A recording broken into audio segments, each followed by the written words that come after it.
Halo Bapak dan Ibu guru hebat, perkenalkan saya Sutria Rompas, calon guru penggerak angkatan 10 dari SMP Negeri 1 Atap Kelabat, Kabupaten Minahasa Utara. Pada video kali ini, saya akan memaparkan demonstrasi kontekstual modul 3.1, yaitu wawancara kepala sekolah terkait dengan pengambilan keputusan berbasis nilai-nilai kebajikan sebagai pemimpin. Tujuan pembelajaran, CGP dapat melakukan suatu analisis keputusan berdasarkan pengetahuan yang telah dipelajarinya tentang berbagai paradigma, prinsip, pengambilan, dan pengujian keputusan di sekolah asal masing-masing dan di sekolah atau lingkungan lain. Wawancara yang pertama dengan Kepala Sekolah SMP Negeri 1 Atap Kelabat, Bapak Saul Marcel Mandagi, SPD.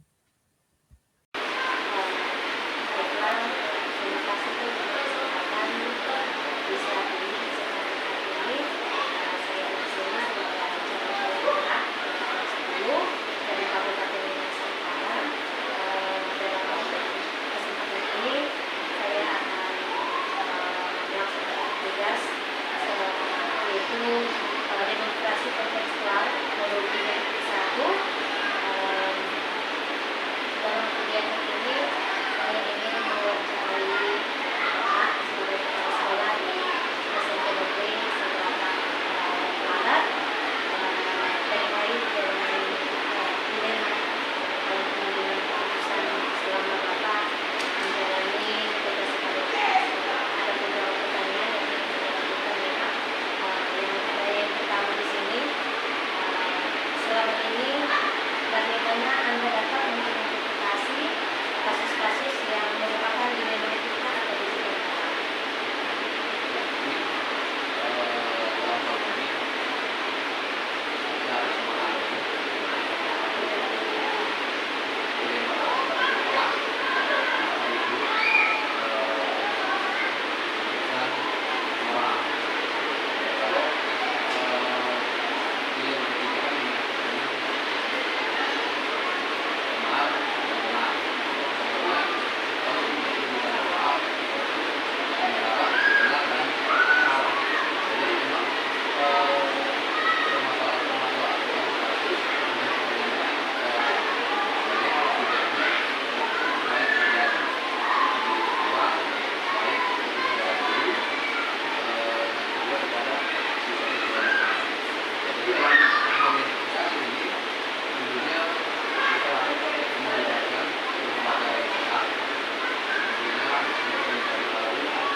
Oke, pertanyaan yang kedua,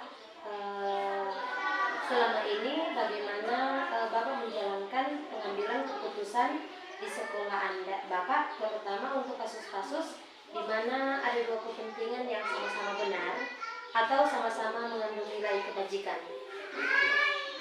Jadi dalam suatu lembaga, dalam suatu institusi pasti ada aturan-aturan yang ada, aturan-aturan yang dibuat, dan tentunya setiap keputusan yang diambil itu harus berdasarkan aturan-aturan yang ada. Walaupun memang dalam satu pihak atau dalam satu sisi yang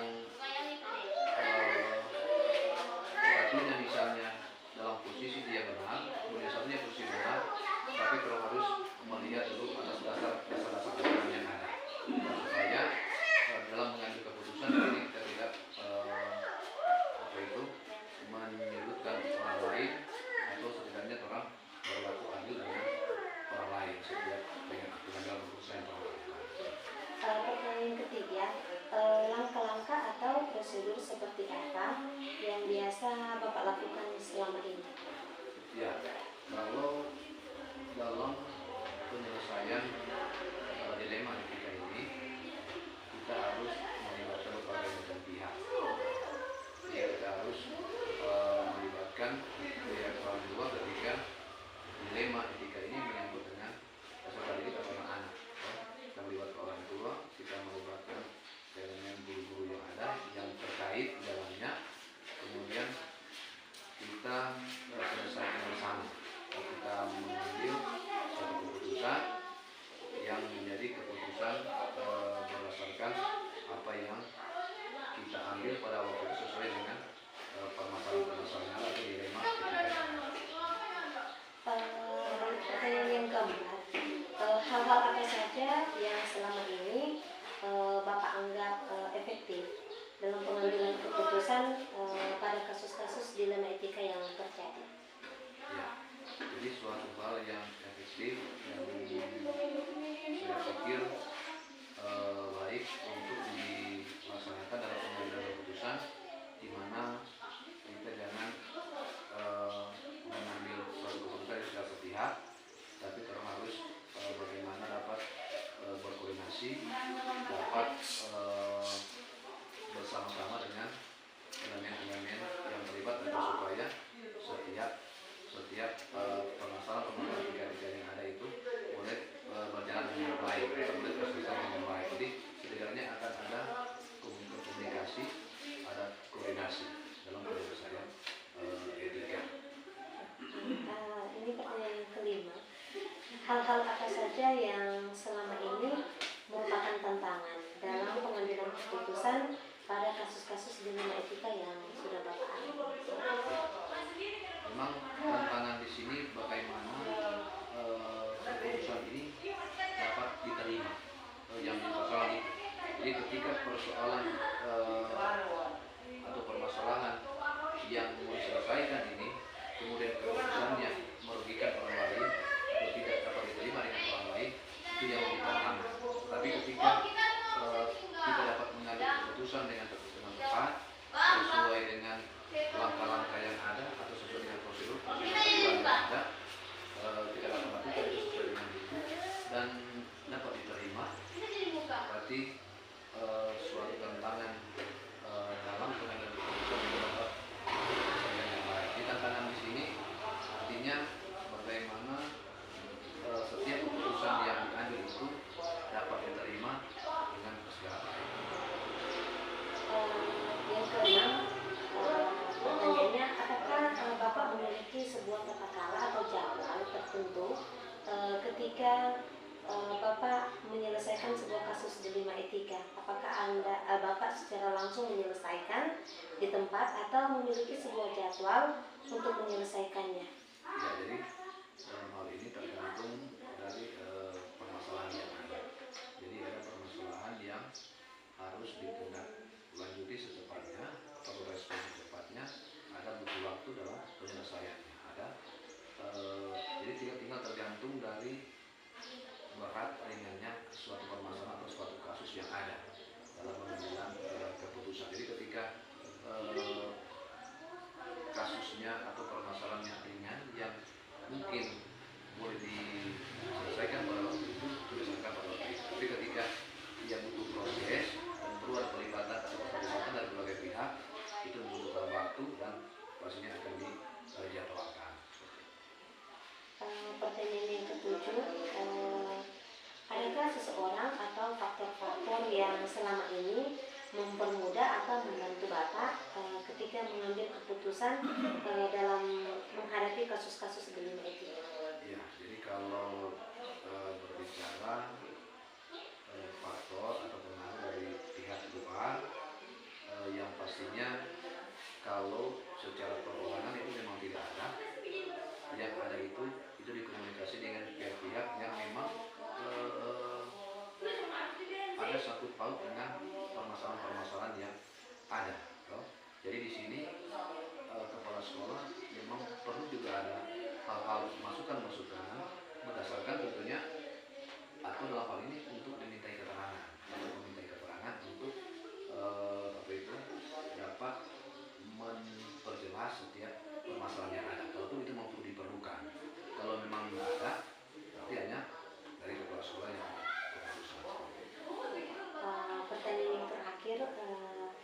dari semua hal yang telah disampaikan, pembelajaran apa yang dapat Bapak petik dari pengalaman ketika Bapak mengambil keputusan di Lina Etika? Ya, jadi ada begitu banyak hal, persoalan-persoalan yang dihadapi, tentunya ada berbagai pengalaman-pengalaman juga yang didapatkan.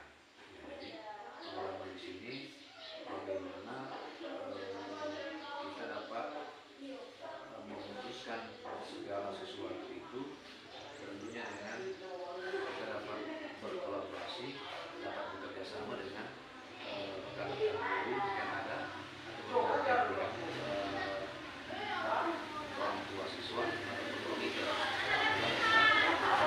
coba menghindari solusi yang ada di masyarakat. Baiklah, wawancara di saat ini sudah selesai ya Pak. Mudah-mudahan apa yang sudah diperbincangkan itu dapat bermanfaat bagi saya selaku calon guru penggerak ketika dalam pengambilan keputusan. Mungkin itu dari saya. Terima kasih atas waktu yang sudah Bapak berikan. Selamat siang.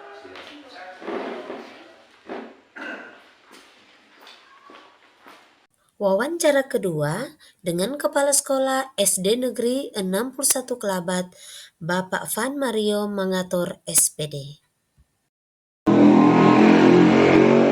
Baiklah, saya Sukri Rompas, calon guru penggerak angkatan 10 Kabupaten Minahasa Utara. Pada kesempatan kali ini saya ada di sini bersama dengan Bapak dalam tugas saya di modul 371, yaitu tugas demonstrasi kontekstual tentang pengambilan keputusan pemimpin. Jadi dalam kegiatan ini saya ingin mewawancarai Bapak selaku seorang pimpinan di sekolah ini, dan dalam kegiatan ini ada beberapa pertanyaan yang ingin saya ajukan kepada Bapak. Yang pertama, selama ini bagaimana Bapak dapat mengidentifikasi kasus-kasus yang merupakan dilema etika atau bujukan moral? Oke, jadi ini kan sekolah yang ada di desa, kemudian latar belakang siswa berbeda-beda, ada yang ekonomi orang tua mapan. Nah kemudian tentunya kalau orang datang sekolah diantar misalkan kendaraan roda 2, roda 4 dan fasilitas yang ada. Nah kemudian ada juga anak-anak yang karena orang tua tidak mampu, harus menempuh perjalanan yang cukup jauh ke sekolah, kemudian seringkali terlambat. Nah, dari jam yang sudah ditentukan oleh pihak sekolah dalam hal jam masuk sekolah dan hal yang lain. Nah memang kalau secara aturan tidak ada dispensasi karena terlambat. Kemudian kan kasih ingat bahwa bangun pagi supaya tidak terlambat. Tapi orang pihak sekolah, khususnya kita sebagai pimpinan, harus banyak pertimbangan-pertimbangan. Ya, tidak cuma pertimbangan secara aturan, kalau dia salah memang salah, kemudian terlambat memang terlambat, tapi mesti menggunakan banyak pendekatan-pendekatan. Ya, salah satunya pendekatan yaitu etika bujukan moral. Nah, lebih baik terlambat daripada ya. Di sekolah ini ada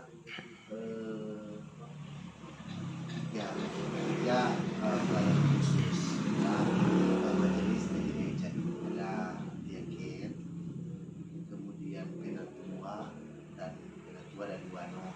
Jadi diaken itu kelas 1, kemudian penatua kolom kelas 6, dan kita saja di kelas 2. Nah ini hal ini memang menjadi pelayan khusus ini, majelis kan sesuatu hal panggilan pelayanan yang memang penting untuk melayani jemaat. Kemudian di sekolah juga pelayanan, karena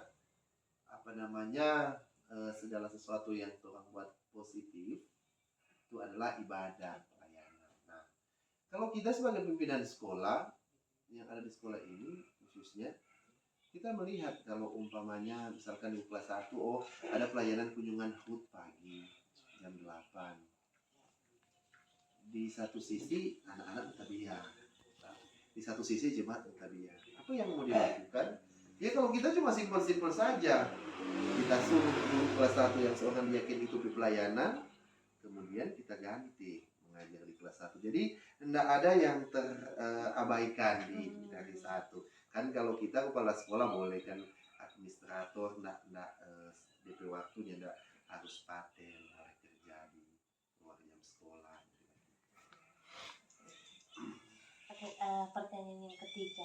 Langkah-langkah atau prosedur seperti apa yang biasa Bapak lakukan selama ini Langkah-langkah maksudnya? dalam pengambilan keputusan? Oh iya, jadi langkah-langkah yang kita ambil dari pengambilan keputusan, memang kita pertama karena sota biasa di gereja tuh jadi tukang rapat badan pekerja supaya ada yang perlu bicarakan kemudian dituangkan ke teman-teman pelayan khusus kemudian menjadi satu keputusan. Nah, hal ini kita adopsi di sekolah. Jadi kita susun untuk DP pedoman untuk materi yang nanti kemudian mau diambil keputusan, lalu kita sampaikan kepada teman-teman guru. Dan kalaupun ada hal-hal yang tidak mungkin kurang tepat, jadi nanti orang secara persuasif ulang gimana supaya mau dapat satu kesamaan.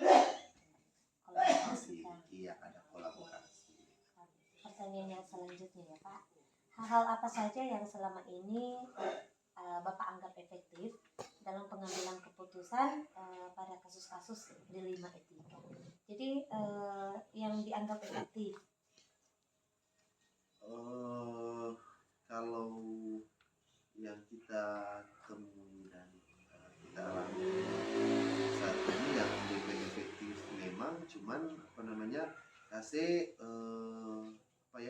pemahaman, cuman seperti itu bahwa memang aturan ya diaturan. Jadi kemudian jangan karena udah jangan kasihkan kepala sekolah selalu kasih kelonggaran, kemudian baking jono terus enggak. 1-2 kali orang bisa memaklumi keadaan dan situasi, tapi kemudian seluruhnya orang kasih pemahaman, pembinaan supaya aturan itu memang betul-betul dijalankan. Pertanyaan yang kelima, hal-hal apa saja yang selama ini menjadi tantangan ketika dalam pengambilan keputusan pada kasus-kasus di 5 etika? Jadi yang menjadi tantangan ketika mengambil keputusan. Okay. Yang menjadi tantangan sih kalau menurut kita orang kampung cuma satu, rasa begitu. Kan iyo, biasanya kita di sekolah kita memang mesti besok wajib hukumnya di guru ini mesti disiplin. Pokoknya jangan ada tuh baca cerita di muka kelas, kemudian mesti masuk full, kemudian pulang sesuai jam yang ditentukan. Tetapi DP praktek DP besok itu rasa begitu dan pertimbangan misalkan kan sama dengan 2 orang katuk di sekolah ini cuman kita tuh yang pegawai organik dan ibu kelas 6 orang katuk dituntut karena bagian pekerjaan, tetapi yang DP saksi yang honor ini cuman pemberian diri ya. Kita nggak bisa mau tekan dorang, maksudnya wajib hukumnya mau begini enggak. Jadi kita selalu sampaikan kalau selesai melaksanakan tugas apa ikut pulang, karena seperti itu pertimbangan yang paling kita pikir dah, karena kita selalu sampaikan sampai pakai hadis Pak, kita nggak bisa tegakkan ini karena dong dibiayai dengan anggaran yang sangat terbatas, kemudian dorang DP sebagian besar itu pemberian diri, kemudian kita mau tegakkan nggak bisa. Jadi rasa empati. Yes, itu rasa empati. Kesejahteraan juga untuk iya, jadi DP bahasa hari-hari kok bilang rasa begitu gitu tuh ya. Gitu.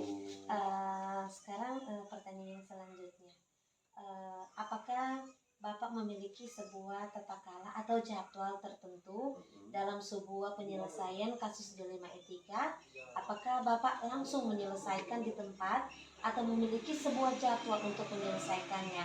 Bentuk atau prosedur seperti apa yang Bapak jalankan?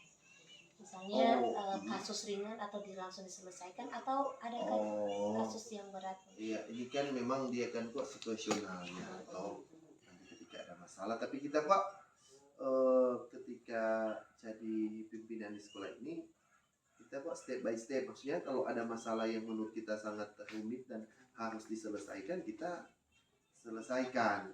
Kemudian kalau persoalan ada masalah-masalah ini, kalau menurut kita ini bukan cuma satu pihak ini yang bermasalah, ada beberapa pihak yang ada keterkaitan dengan masalah, maka kita mau identifikasi satu-satu dulu. Kita mau ambil dari sini bagaimana, ini ketika kita sudah dapat satu pemahaman, baru kita mau selesaikan. Jadi ada jadwal, nah kita cuma langsung karena ini ya. Jadi kalau ringan mungkin langsung diselesaikan. Langsung, kalau misalnya memang beratnya, so terkait banyak pihak mesti ada seperti itu. Sekarang pertanyaan yang ketujuh, adakah seseorang atau faktor-faktor yang selama ini mempermudah atau membantu Bapak dalam pengambilan keputusan dalam kasus-kasus dilema etika? Adakah seseorang yang membantu atau faktor-faktor yang membantu? Jadi faktor-faktor apa ya? Berdoa dong. Kau minta hikmat supaya kemudian diberi hikmat untuk mau menyelesaikan, mau ambil keputusan dari hal-hal ini. Tapi juga katu sama kita sebagai pimpinan, meskipun so bilang so pimpinan so kepala, tapi masih ada kepala. Jadi kita bertukar pendapat, konsultasi, kita sharing bagaimana so memiliki pengalaman yang lebih dari kita, no. Masuk dalam pertanyaan terakhir ya Pak.